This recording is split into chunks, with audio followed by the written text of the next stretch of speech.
చేయం పార్టీగా మనం YSRCP we are against all those thing. వాళ్ళలాగా ఈరోజు చూస్తే నిన్ననే రాంబాబు పెట్టేట్టున్నాడు ప్రెస్ కాన్ఫరెన్స్ పెట్టి వీళ్ళు తీసినవన్నీ చూస్తే ప్రతి ఆ బూతులు తిట్టే ప్రతి గాడిదను చంద్రబాబు నాయుడు లోకేష్ పక్కన నిలబెట్టుకుని ఫోటోలు తీసుకుని ఎంకరేజ్ చేసిన వాళ్ళే.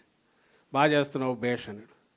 మన ఇక్కడ ఎవడన్నా అలాంటి తట్టుకోలే కడపంటతో ఎవడన్నా అభిమాని ఎవరన్నా బయట తిట్టే ఎవరినైనా మనం ఎంకరేజ్ చేసినట్టు కానీ సీనియర్ నాయకులు ఉన్నట్టు ఒక్కడిని చూపండి, ఎక్కడా కనపడరు. అక్కడేమో తయారు చేస్తున్నారు అట్లాంటి వాళ్ళను, ఒక రాక్షస తెగ లాంటి దాన్ని తయారు చేసి వదులుతున్నారు బయటకి ఇచ్చేసి. ఇక్కడ ఎవరిని ఎంకరేజ్ చేయట్లా, వీ డిస్కరేజ్ అలాంటి వాటిని. మనకు కావాల్సింది చెప్పుకోవడానికి కావాల్సినంత ఉంది, అవతల ఉంది ఎత్తి చూపడానికి కావాల్సినంత ఉంది. దాన్ని కరెక్ట్ దీంట్లో మనం ఎప్పటికప్పుడు పెట్టే రకంగా ఈ అన్ని మార్గాల్లో ప్రయత్నం చేయండి. వాట్ ఎవర్ యూ లర్న్, మీ అభిప్రాయాలు నెక్స్ట్ ప్లాట్ఫామ్ ఏదో క్రియేట్ చేసి మీ కాంటాక్ట్ నెంబర్ పెడితే లేదా ఇక్కడ కాంటాక్ట్ సంబంధించి గ్రూప్ ఏదైనా పెడితే వాటికి పంపించండి. ఎక్కడన్నా మిస్ అయింది ఉంటే